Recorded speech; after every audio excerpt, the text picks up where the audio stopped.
Hello mga sis! So ito yung late lunch ko ngayon. The very famous Philippine street foods. Yan. So meron akong pork siya. Pork barbecue. Tapos yan. Kayo na mag-name kasi nakalimutan ko. Basta ito tenga ng baboy. Tapos nilalaman, whatever. Tapos itong intestine. Hotdog. At saka itong basta nakalimutan ko din. So meron akong ginawang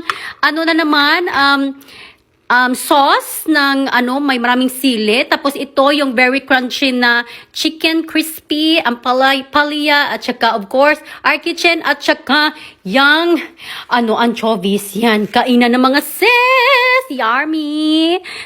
So ito na mga sis, kainan na tayo kasi ang gutom ko talaga from work. So ito, lagyan muna natin ng anchovies, my favorite. Yan, yummy! Tapos, masarap din yung sauce nito mga sis. Lagyan ko ng sauce ng anchovies. Super sarap. Tapos, itong our kitchen. Our kitchen.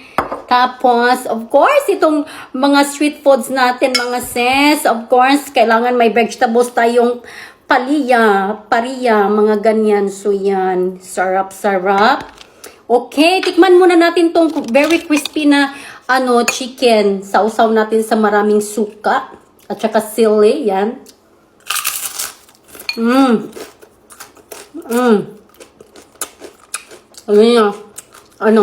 Ito na naman yung super crunchy. Sili. Okay. Tapos, una natin kain mga sis is that intestine.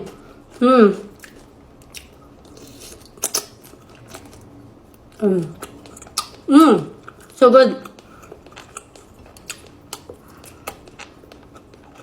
At yung tenga.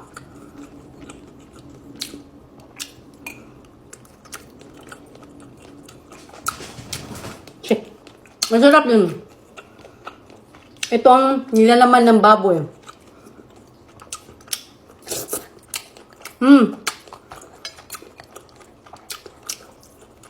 Sili.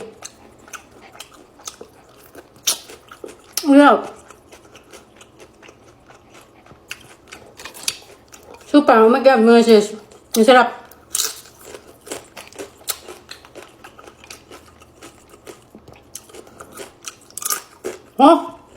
Mga sis, punta kayo dito sa bahay. Kainan tayo. Ito ang sarap.